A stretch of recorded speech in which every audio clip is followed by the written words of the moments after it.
നമസ്കാരം. ശ്രീകൃഷ്ണ കഥാമൃതം ഭാഗം 477 477. ഓം ഗം ഗണപതയേ നമ. ഓം സം സരസ്വതേ സ്വാഹ. ഓം ശ്രീ ഗുരുഭ്യോ നമ. ഓം ശ്രീ രംഗനാഥ ശർമ്മണേ നമ. നാരായണ നാരായണ നാരായണ നാരായണ നാരായണ നാരായണ നാരായണ നാരായണ നാരായണ നാരായണ നാരായണ. ഓം ശ്രീകൃഷ്ണാർപ്പണമസ്തു. ഓം ശ്രീകൃഷ്ണായ പരബ്രഹ്മണേ നമ. ഓം ശ്രീകൃഷ്ണായ പരമാത്മനേ നമ. ഓം ശ്രീ ഗുരുഭ്യോ നമ. ഹരേ രാമ രാമ രാമ ഹരേ ഹരേ, ഹരേ കൃഷ്ണ കൃഷ്ണ കൃഷ്ണ ഹരേ ഹരേ. ശ്രീകൃഷ്ണ കഥാമൃതം ഭാഗം 477. 222 സർഗം സഗരചരിതം എന്നുള്ളതിൽ 23ാമത്തെ ശ്ലോകമാണ് പറഞ്ഞു നിർത്തിയത്. അടുത്തു താനിരുന്നീടും ഭഗവാൻ കപിലർഷിയെ നമസ്കരിച്ചു കൈകൂപ്പി വാഴ്ത്തിനാൻ അംശുമാൻ മഹാൻ. അംശുമാൻ കപില മഹർഷിയെ തൊഴുത് നമസ്കരിച്ചു. പ്രദക്ഷിണമൊക്കെ ചെയ്ത് തൊഴുത് നമസ്കരിച്ചു. ഇവിടെ ഇന്നലെ പറയാത്തൊരു ഗുണപാഠം പറയാം. എന്താ അത് വിചാരിച്ചാൽ, ഈശ്വരൻ ഓരോ സമയത്ത് നമ്മൾ തോന്നിപ്പിക്കും. ഈ 60,000 പേര് അവരുടെ അച്ഛൻ്റെ കുതിരനെ അശ്വമേധയാഗത്തിന് ദിഗ്വിജയത്തിന് വിട്ടിട്ടുള്ള കുതിരേനെ തെരഞ്ഞ് ഇവിടെ എത്തുണ്ടായി. അപ്പോൾ കുതിരേനെ അവർ കണ്ടു. ആ കുതിരേനെ കെട്ടഴിച്ച് കൊണ്ടുപോകല്ല ചെയ്തത്.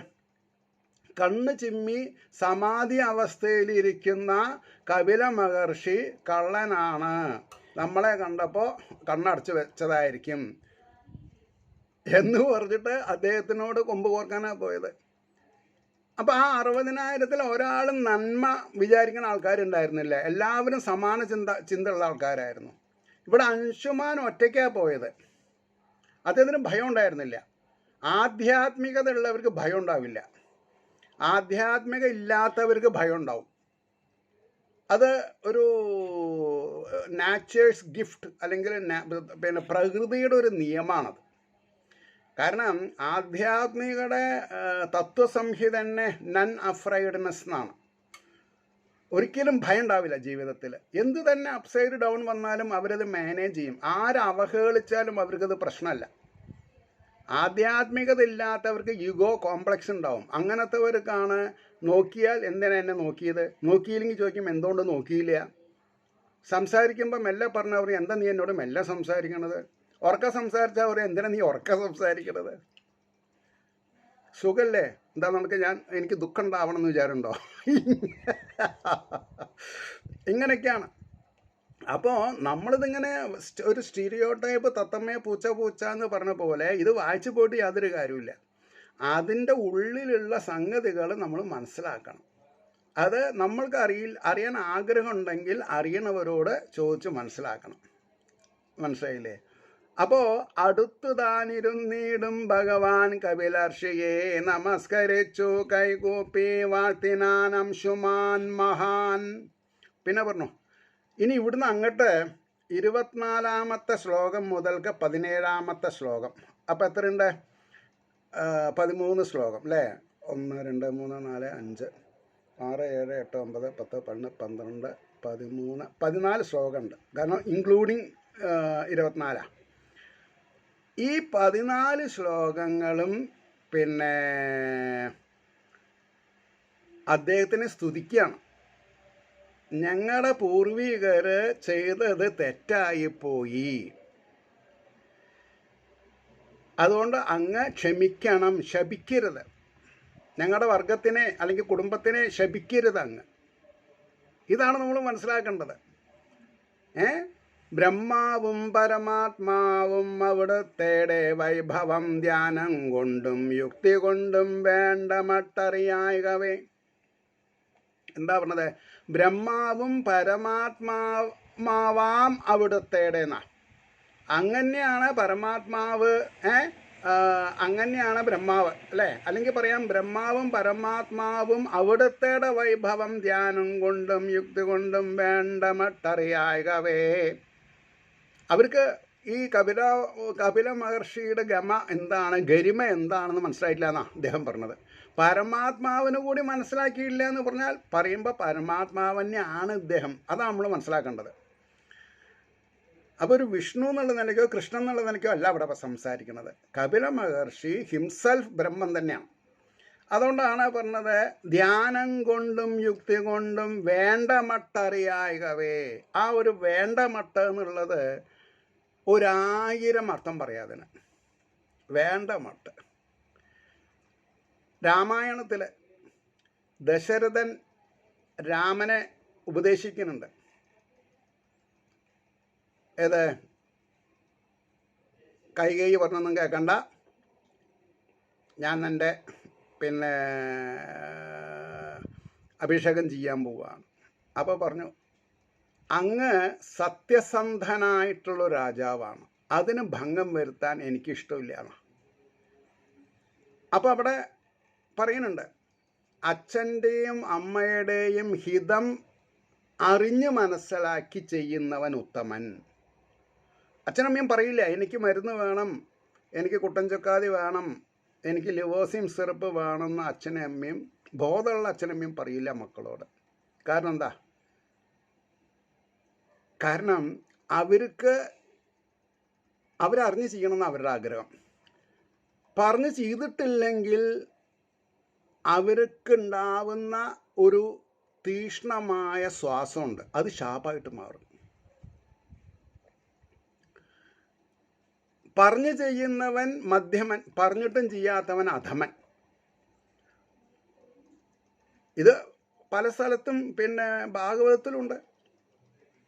പക്ഷേ ആദ്യം രാമായണം പഠിക്കണം, എന്നിട്ട് വേണം ഭാഗവതം വായിക്കാൻ. അപ്പം ഇവിടെ വേണ്ടമട്ട് അറിയാകവേ, ആ വേണ്ടമട്ടാണ് നമ്മൾ മനസ്സിലാക്കേണ്ടത്. എന്നിട്ട് പറയണു, തൻ മനോദേഹാദി സൃഷ്ടരായോരമട്ടറിഞ്ഞിടും. അപ്പം ബ്രഹ്മാവും പരമാത്മാവും കൂടി അറിയാത്ത അവസ്ഥയ്ക്ക് തൻ മനോദേഹാദി സൃഷ്ടരായോരോട്. അപ്പോൾ സാധാരണക്കാരെന്താ ചെയ്യാന്ന് ചോദിച്ചതേ, സാധാരണക്കാർ എന്താ ചെയ്യുക അറിയില്ല. ആകയാൽ അജ്ഞരാം ഞങ്ങൾ ചെയ്ത കുറ്റം പൊറുക്കണം. കുടുംബത്തിൽ ആരെങ്കിലും തെറ്റ് ചെയ്തിട്ടുണ്ടെങ്കിൽ, അവർ കാലഹരണപ്പെട്ടു പോയിട്ടുണ്ടെങ്കിൽ, നമ്മൾക്കതിനെപ്പറ്റി അറിഞ്ഞാൽ നമ്മുടെ പൂർവികരെ ആർക്കാണ് തെറ്റ് ചെയ്തത് അതറിയുന്നുണ്ടെങ്കിൽ അവരോട് നമ്മൾ ക്ഷമായാചനം ചെയ്യണം. എന്നാൽ അതോടുകൂടി കഴിയും. ചില കാര്യങ്ങൾ പറയേണ്ട സമയത്ത് പറയണം, ഇല്ലെങ്കിൽ വിഷമാവും. മനസ്സിൽ സപ്രസ് ചെയ്ത് വെക്കരുത്.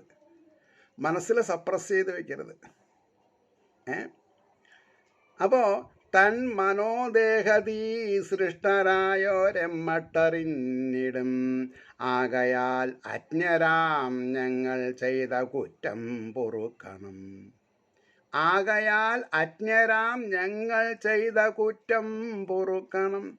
എന്നിട്ട് ദേഹാഭിമാനികൾക്കുള്ളിൽ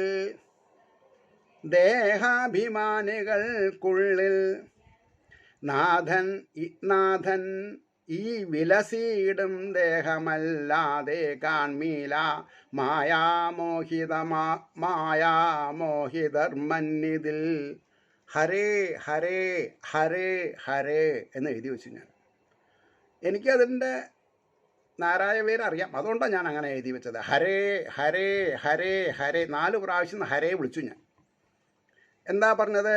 ദേഹാഭിമാനികൾക്ക് ഉള്ളിൽ നാഥനീ വിലസീടിലും. എല്ലാവരുടെ ഉള്ളിലും ബാലാഗ്ര ശതവാഗസ്യ വിസ്തരസ്യ ഏകോ ജീവ ഉണ്ട്. പക്ഷേ എല്ലാവർക്കും ഉണ്ട് എന്നുള്ളത് അറിയില്ല. അവരാണ് പുറത്ത് തിരയണത്. ഞാൻ എത്രയോ കാലമായിട്ട് ശിവേലി നടക്കുകയാണെങ്കിൽ ഗുരുവായൂർ അമ്പലത്തിൻ്റെ ഉള്ളിൽ പോകും ഞാൻ. കാരണം എന്താ? എനിക്ക് മേളത്തിനോട് ഭയങ്കര താല്പര്യമാണ്. ആനയെ കാണാൻ ഇഷ്ടമാണ്. പിന്നെ മാത്രമല്ല, സാധാരണക്കാരെ കാണാൻ വേണ്ടിയിട്ട്, അനുഗ്രഹിക്കാൻ വേണ്ടിയിട്ടാണ് സാങ്കല്പികമായിട്ട് ഭഗവാൻ ആനപ്പുറത്ത് എഴുന്നള്ളുന്നത്. അപ്പോൾ ആ ശിവേലി ബിംബം ദൂരെ നിന്ന് തന്നെ കണ്ടും കൊണ്ട് നമ്മൾക്ക് നമസ്കരിക്കാം. പല കോർണറിൽ പോയിട്ട് നമസ്കരിക്കാം ശിവേലിയുടെ ഒപ്പം മുന്നേ നടന്നിട്ട്.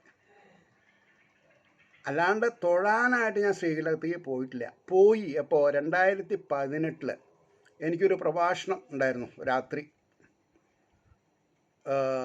നമ്മുടെ എന്താ പറയുക,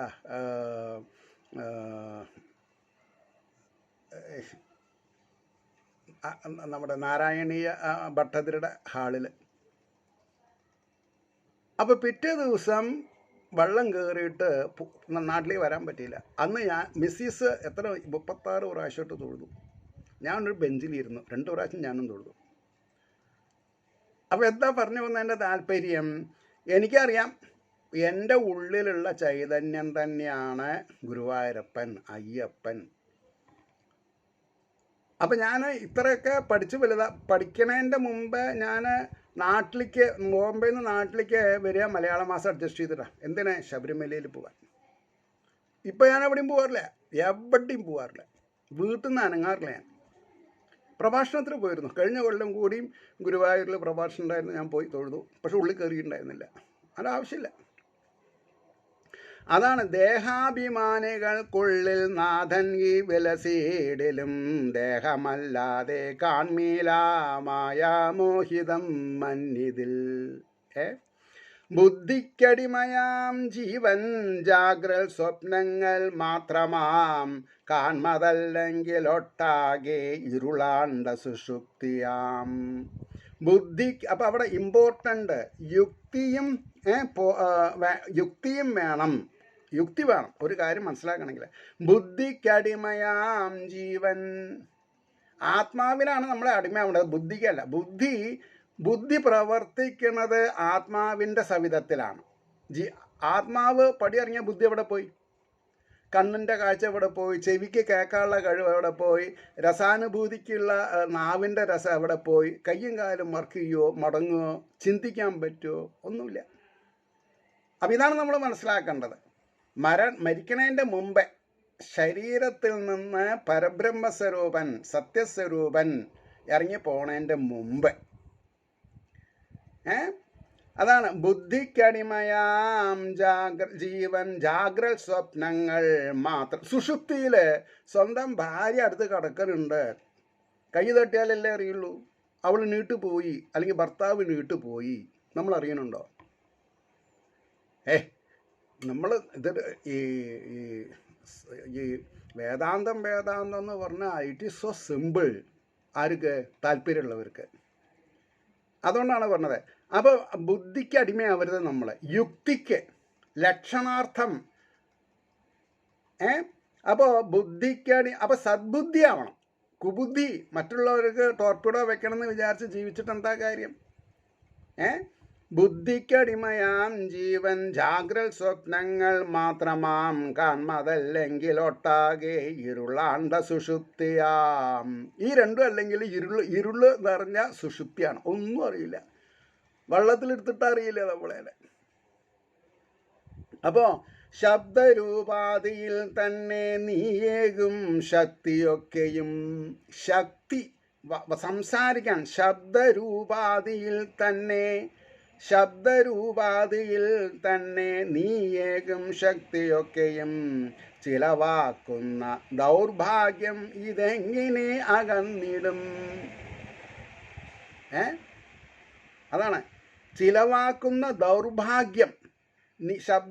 ശബ്ദരൂപാദിയിൽ തന്നെ നീയേകും ശക്തിയൊക്കെയും ചിലവാക്കുന്ന ദൗർഭാഗ്യം ഇതെങ്ങനെ അകന്നിടും? തന്നെയല്ലാതെ മറ്റൊന്നും ഓർക്കാനില്ലെങ്ങുമാവിധം. ആത്മാവിനെ അല്ലാണ്ട് വേറെ ആരെയും ഓർത്തിട്ട് യാതൊരു കാര്യമില്ല. ഈ ഒരു ലെസൺ നിങ്ങൾക്ക് എവിടുന്ന് കിട്ടുന്നു? നിങ്ങൾ രക്ഷപ്പെടും. ഈ ഒരു ലെസൺ ഇല്ലാതെ കണ്ട് നമ്മൾ ജമ്മുവിലുള്ള എന്താ പറയുക, ഒരു ദേവീക്ഷേത്രമുണ്ട് കന്യാകുമാരിയിൽ. 2 എക്സ്ട്രീം ഞാൻ പറഞ്ഞു, യാതൊരു കാര്യമില്ല. അതാണ് തന്നെയല്ലാതെ മറ്റൊന്നും ഓർക്കാനില്ലെങ്ങുമാവിധം സനകാദി മുനീന്ദ്രന്മാർ കെഴുമുൾ പൂവിലെത്രയും സനകാദി മുനീന്ദ്രന്മാർ കെഴുമുൾ പൂവിലെത്രയും തെളിഞ്ഞു വിലസും സച്ചിദാനന്ദഘനരൂപനെ സച്ചിദാനന്ദഘനരൂപനെ സച്ചിദാനന്ദഘനരൂപനെ സച്ചിത് ഘനരൂപൻ സച്ചിദാനന്ദഘനരൂപൻ. ഉപ്പുപാവ എന്ന് പറഞ്ഞ് കേട്ടുണ്ടോ? ഉപ്പുപാവ. ഉപ്പ് കൊണ്ടൊരു പാവ ഉണ്ടാക്കിയാൽ വെള്ളത്തിലിട്ടാൽ കുറച്ച് നേരം കഴിഞ്ഞാൽ കാണില്ല. അതുകൊണ്ട് ആ ഉപ്പുപാവ ഉണ്ടായിരുന്നില്ല എന്ന് പറയാൻ പറ്റുമോ? ഇപ്പം ഇല്ല എന്നല്ലേ നമുക്ക് പറയാൻ പറ്റുള്ളൂ. ഐസ് കൊണ്ട് ഗണപതിനെയൊക്കെ ഉണ്ടാക്കി വയ്ക്കും ഈവൻ്റ് മാനേജേഴ്സ്. അത് കുറേ കഴിഞ്ഞാൽ അതിൻ്റെ രൂപം ഇല്ലാണ്ടാവും. അത് വിചാരിച്ചിട്ട് ആ ആർട്ടിസാൻ, ആ ശില്പിക്ക് കാശ് കൊടുക്കാണ്ടിരിക്കാൻ പറ്റുമോ? ഇതൊക്കെ നമ്മൾ അറിയണം. അതുകൊണ്ടാണ് പറഞ്ഞത് തെളിഞ്ഞു വിലസം സച്ചിദാനന്ദഘനരൂപനെ അറിയാവതിൽ എന്തത്ഭുതം വിഭോ. തെളിഞ്ഞു വിലസം സച്ചിദാനന്ദഘനരൂപനെ വിഷയാവിഷ്ടരറിയാവതിൽ എന്തത്ഭുതം വിഭോ. വിഷയാവിഷ്ടര് എങ്ങനെയാണ് അറിയുക? അതിലെന്താ അത്ഭുതം? പുറം നോക്കിയിടുവോർ അന്തര്യാമിൻ നിൻ ദിവ്യ സൗഭകം. പുറത്ത് തെരയണ ആൾക്കാർക്ക് അന്തര്യാമിയുടെ സൗഭകം അറിയില്ല.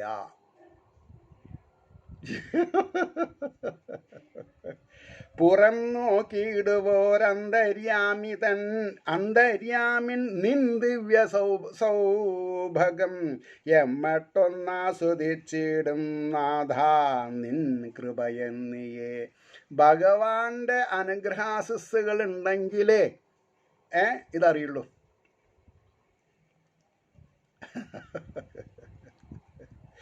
പുറം നോക്കിയിടുവോരന്തര്യാമിൻ നിൻ ദിവ്യ സൗഭകം എമ്മട്ടൊന്നാസ്വദിച്ചിടും നാഥാ നിൻ കൃപയെന്നിയേ. മായതൻ ഗുണകർമ്മങ്ങൾ നാമരൂപങ്ങൾ എന്നിവ. മായയുടെ ഗുണകർമ്മങ്ങൾ, മായതൻ ഗുണകർമ്മങ്ങൾ നാമരൂപങ്ങൾ എന്നിവ, നാമവും രൂപങ്ങൾ എന്നിവ ബാധിക്കാത്ത വിധം രൂപം കൈകൊണ്ടു മന്നിതിൽ. രൂപം കൈകൊണ്ടു മന്നിതിൽ സ്വന്തം ഇച്ഛപ്രകാരം ഭക്തിജ്ഞാനങ്ങൾ മോക്ഷേച്ഛയുള്ളവർ കരുളിടുവാൻ. ഭക്തിജ്ഞാനങ്ങൾ, വൈരാഗ്യം കൂടി വേണം. അതാണ് അവിടെ എക്സെട്ര എന്ന് പറയും. ഭക്തിജ്ഞാനങ്ങൾ മോക്ഷേച്ഛയുള്ളവർ കരുളിടുവാൻ. ഭക്തിജ്ഞാനങ്ങൾ മോക്ഷേച്ഛയുള്ളവർ കരുളിടുവാൻ പിറന്ന കരുണാമൂർത്തേ കനിഞ്ഞിടണം ഞങ്ങളിൽ. ഭക്തിജ്ഞാനങ്ങൾ മോക്ഷേശുക്കൾ അല്ലാത്തവർക്ക്, ലൗകിക ചിന്താഗതി ഉള്ളവരോട് പറഞ്ഞിട്ട് യാതൊരു കാര്യമില്ല. മോക്ഷേശുക്കളെ ഭക്തിജ്ഞാനങ്ങൾ മോക്ഷേച്ഛയുള്ളവർ കരുളിടുവാൻ പിറന്ന കരുണാമൂർത്തേ കനിഞ്ഞിടേണം ഞങ്ങളിൽ. മായയാൽ തീർത്തൊരീ ലോകം. അതാണ്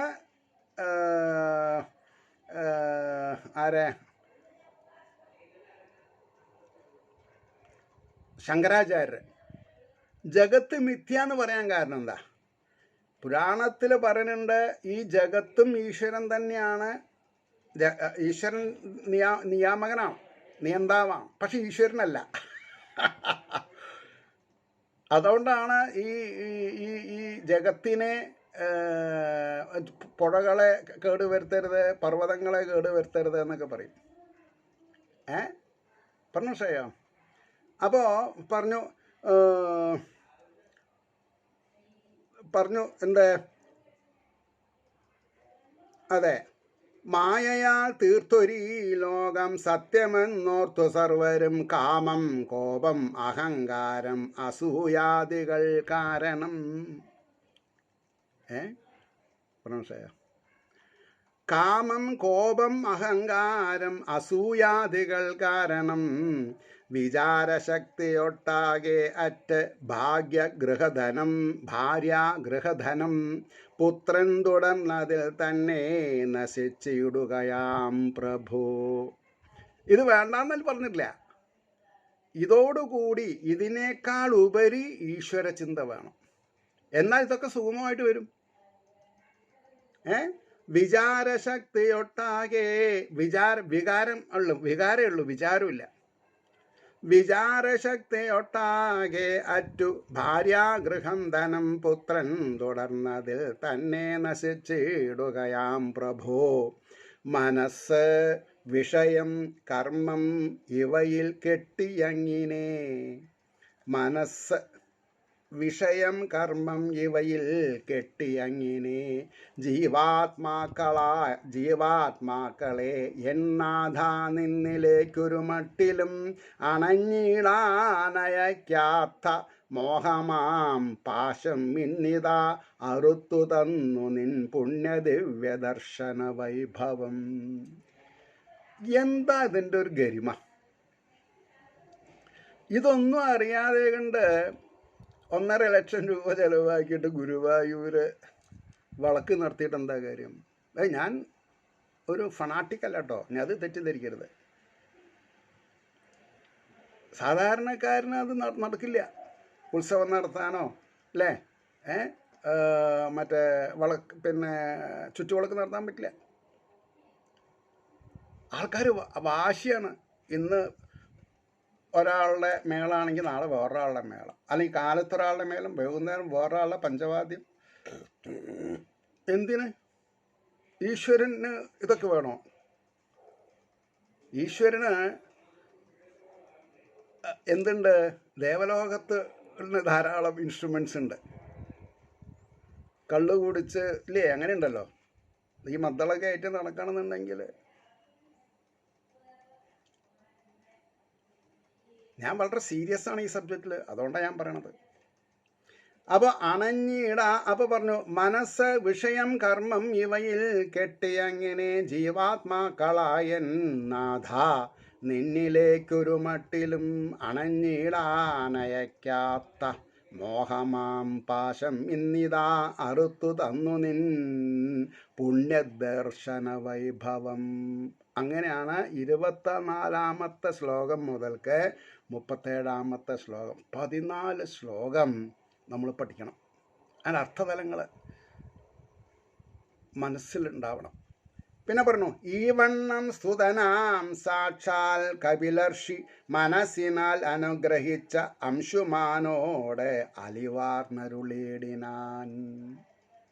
അംശുമാൻ്റെ ഈ സ്തുതി കേട്ടതോടുകൂടി അദ്ദേഹം ഈ വണ്ണം സ്തുതനാം സാക്ഷാൽ കപിലർഷി മനസ്സിനാൽ അനുഗ്രഹിച്ച് അംശുമാനോട് അലിവാർന്നരുളിയിടിനാൻ. യജ്ഞാശ്വത്തെ കൊണ്ടുപോകാം ഇഷ്ടൻ പോലെ നിനക്കിനി. ഇനി നമുക്ക് യാതൊരു തടസ്സം ഉണ്ടാവില്ല ജീവിതത്തിൽ. യജ്ഞാശ്വത്തിന് കൊണ്ടുപോയിക്കോളൂ. ഞാൻ കെട്ടിയിട്ടതല്ല. ആരെ കെട്ടിയിട്ടത് എനിക്കറിയേണ്ട ആവശ്യമില്ല. യജ്ഞാശ്വത്തെ കൊണ്ടുപോകാം ഇഷ്ടം പോൽ നിനക്കിനി ഗംഗാജലം കൊണ്ടല്ലാതെ പിതൃവ്യർക്ക് അണയാഗതി. ഒരു ഉപദേശം കൊടുത്തു. നീ ഇപ്പോൾ ഇതിനെ കൊണ്ടുപോയി അച്ഛനെ കൊണ്ട് മുത്തശ്ശനെ കൊണ്ട് ഈ യാഗങ്ങളൊക്കെ ചെയ്യിപ്പിച്ചിട്ട് കാര്യമില്ല. കാരണം എന്താ വെച്ചിട്ടുണ്ടോ? ഗംഗാജലം കൊണ്ടല്ലാതെ പിതൃവ്യർക്കണയാഗതി. ഈ മരിച്ചിട്ടുള്ള ആൾക്കാർക്കുണ്ടോ? ഈ 60,000 ആൾക്കാർ ഗംഗാജലം വേണം. ആകാശഗംഗേനെ ഭൂമി ഭഗീരഥൻ. ഇതൊക്കെ ഇന്നലെ പിന്നെ ഞാൻ പറയാൻ കിട്ടിയില്ല. ഭഗീരഥ പ്രയത്നം. അതുകൊണ്ടാണ് ഗംഗയ്ക്ക് ഭഗീരഥി എന്നൊരു പേരുണ്ട്. ഭഗീരഥൻ. അതേമാതിരി വേറൊരു ദിവസം എനിക്ക് ദേവശില്പി ഓർമ്മ വന്നില്ല, എന്ത് ചെയ്യാൻ പറ്റും. ഇപ്പം ഇന്നുകൂടി ബോംബെ ചേച്ചി പേര് പറഞ്ഞു തന്നു. കാരണം എന്താ വിചാരിച്ചിട്ടുണ്ടെങ്കിൽ അതിപ്പോൾ എല്ലാ സമയത്തും ഓർമ്മ വന്നാൽ ഞാൻ എങ്ങനെയാവുമോ? ഞാൻ സർവൈറ്റഡ് അല്ലല്ലോ. അപ്പോൾ ഇവിടെ അപ്പം ഞാൻ അതാ എഴുതി വെച്ചത്. അറ്റ്ലീസ്റ്റ് ഇത് വരണവർക്ക് പിന്നെ ഇത് ചെയ്യാൻ പറ്റും. മനസ്സിലായില്ലേ? യജ്ഞാശ്വത്തെ കൊണ്ടുപോകാം ഇഷ്ടം പോലെ നിനക്കിനി, ഗംഗാജലം കൊണ്ടല്ലാതെ പിതൃവ്യർക്കണയാഗതി. പിന്നെ പറഞ്ഞു, നമസ്കരിച്ചു ഭൂപാലൻ അശ്വത്തോടെ മടങ്ങിനാൻ. കപില മഹർഷീനെ അംശുമാൻ നമസ്കരിച്ചു, അശ്വത്തെയും കൊണ്ട് പോന്നു. നമസ്കരിച്ചു ഭൂപാലൻ അശ്വത്തോടെ മടങ്ങിനാൻ. ചക്രവർത്തി മുഴുപ്പിച്ചു യജ്ഞം ശോഭനവാം വിധം. ചക്രവർത്തി തുടങ്ങി വെച്ച യജ്ഞം അവസാനിപ്പിച്ചു. ഈ വണ്ണം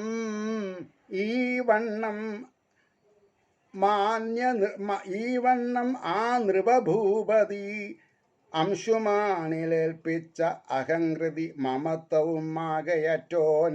വളരെ ശ്രദ്ധിക്കണം. ഈ വണ്ണം ആ നൃപതി ഭൂതലം അംശുമാനിലേൽപ്പിച്ചു. കാരണം വലിയൊരു കാര്യമാണല്ലോ ചെയ്തിരുന്നത് അല്ലേ അംശുമാൻ. അപ്പോൾ ഈ വണ്ണം ആ നൃപതി ഭൂതലം അംശുമാനിലേൽപ്പിച്ച് അഹങ്കൃതി മമത്വവും ആകയറ്റോൻ. ആചാര്യൻ ഔർവനരുളീടിന പുണ്യമാർഗം തെറ്റാതണഞ്ഞു ഭഗവത് ശരണാരവിന്ദം.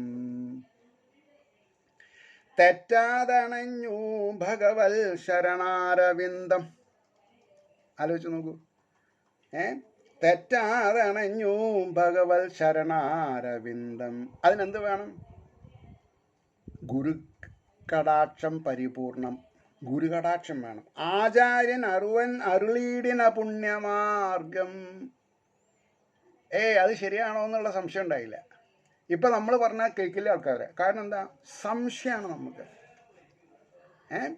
അതാണ് ഇത് ശ്രീകൃഷ്ണകഥാമൃതേ കലികൽമഷനാശനേ വിഭൂതി കാണ്ഡേ ദ്വാവിംശാധികദ്വിശതമ അങ്ങനെ ആ സർഗം അവിടെ കഴിയാണ്. അത് കഴിഞ്ഞു.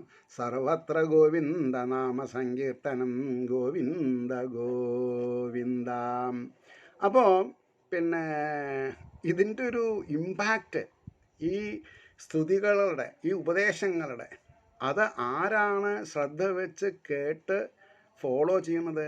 അവന് sky is the limit. Sky is the limit.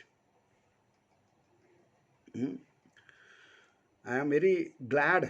കാരണം എനിക്ക് ഇങ്ങനൊരു ഭഗവാൻ ഇങ്ങനൊരു സന്ദർഭം തന്നല്ലോ ഇത് ആവിഷ്കരിക്കാൻ. അത്രേ ഉള്ളൂ. എന്നാൽ ഭഗവാൻ എന്തുകൊണ്ട് ഇത് പിന്നെ വലിയൊരു എന്താക്കി തീർക്കണില്ല? എന്താണ് പേര് പറയാ? ഈ യൂട്യൂബ് വലിയ തലയിൽ അതിൻ്റെ ആവശ്യമില്ല. പൈസ വന്നാൽ ചിലപ്പോൾ എനിക്ക് താല്പര്യം എന്താ പറയുക, പൈസയോട് മാത്രം ആസക്തി വന്നാൽ ഭഗവാൻ ഒരു നല്ലൊരു ഭക്തനെ കമ്മിയാവില്ലേ? ഭഗവാൻ വിചാരിച്ച കൂടുതൽ കാര്യങ്ങൾ പറയാൻ ഒരാളുണ്ടാവുക എന്ന് പറഞ്ഞാൽ ഭഗവാൻ അത് വലിയൊരു കാര്യമാണല്ലോ എനിക്കും അല്ലേ? അപ്പോൾ എൻ്റെ എന്താണ് പറയുക, സെൻസിറ്റിവിറ്റി ഈ ടെമ്പോ നിലനിർത്തണമെന്നുണ്ടെങ്കിൽ ഇങ്ങനെയൊക്കെ തന്നെ വേണം പോകാൻ. മനസ്സിലായില്ലേ? ഏവർക്കും ശ്രീഹരിയുടെ അനുഗ്രഹ ആശംസകൾ നിർലോഭം ഉണ്ടാവട്ടെ എന്ന് പ്രാർത്ഥിച്ചുകൊണ്ട് വാക്കുകൾ ചുരുക്കുന്നു. നമസ്കാരം. നാളെ കാണാം.